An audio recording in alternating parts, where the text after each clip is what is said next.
That's yeah, it's amazing. I think several things were going off in me as you were speaking, and one is that we're benefiting from that right now, aren't we? With one of your clients, one of your corporate clients. Yeah. So one of the things is that we're benefiting from that one of those programs because we're getting some amazing support from Pernod Ricard.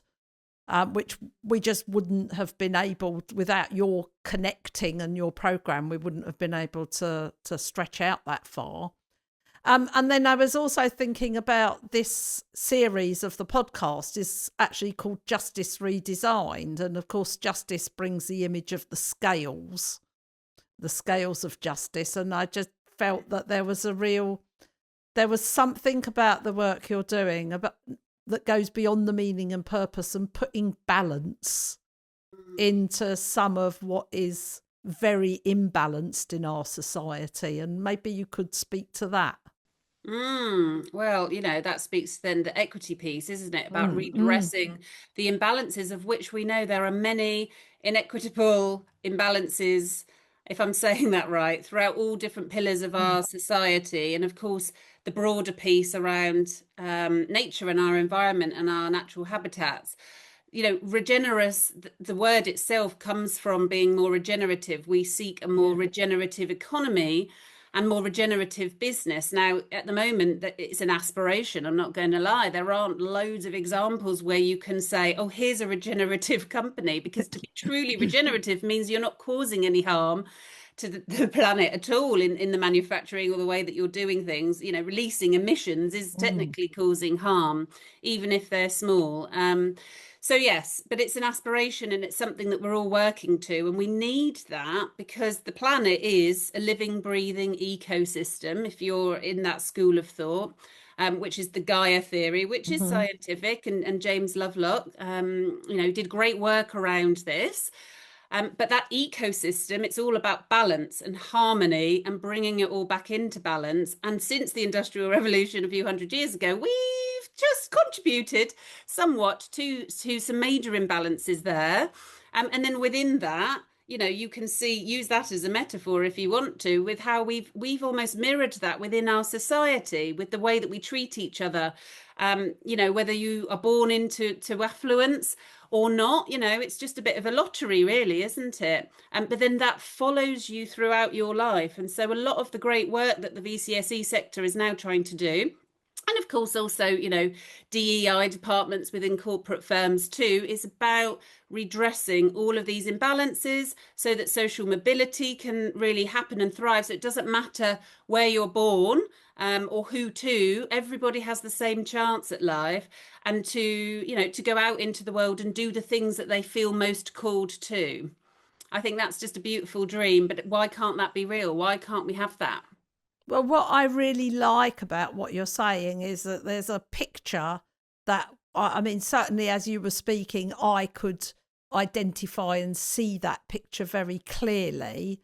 But then also, I could see that it's completely possible to make a contribution without having to blow your own life up, because you talked about the Industrial Revolution. Well, even at my age, by the time I was born, we were well underway.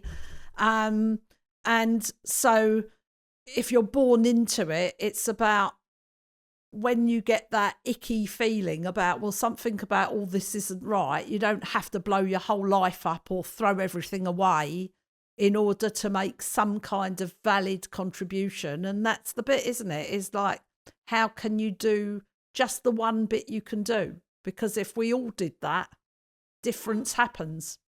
Yeah, well, exactly. It's like the idea of when the butterfly flaps its Yeah, wings, the yeah, ripple effect of that. yeah, You make one small little change, like, for example, something that feels really accessible that's bothering you. yeah, Maybe it's that you decide to raise a bit of money for charity. Let's go with some of the standard things that people yeah. do. They go enter the London Marathon, say, and they're going to raise £500, £1,000 for Mm. charity. Lovely. Go do something like that if that feels achievable, if you've never done that before. Or how about you go down to your local homeless shelter and go and help them there for a couple of weeks, couple of months, whatever it is. Give your Christmas up, if you will. I mean, I remember doing that a decade or so ago, and going and working, in my local shelter over the Christmas months and helping with the Crisis at Christmas campaign, which was one of the most amazing ways I've ever spent Christmas, and so joyful. I can't even begin to explain. Volunteering in your local community. There's so many different things that you could do. Or go do a beach cleanup, if you will, on a Sunday morning when the weather's nice, if you live in the coastal regions, or go clean up the Thames River if you're in London, because that needs a lot of cleaning.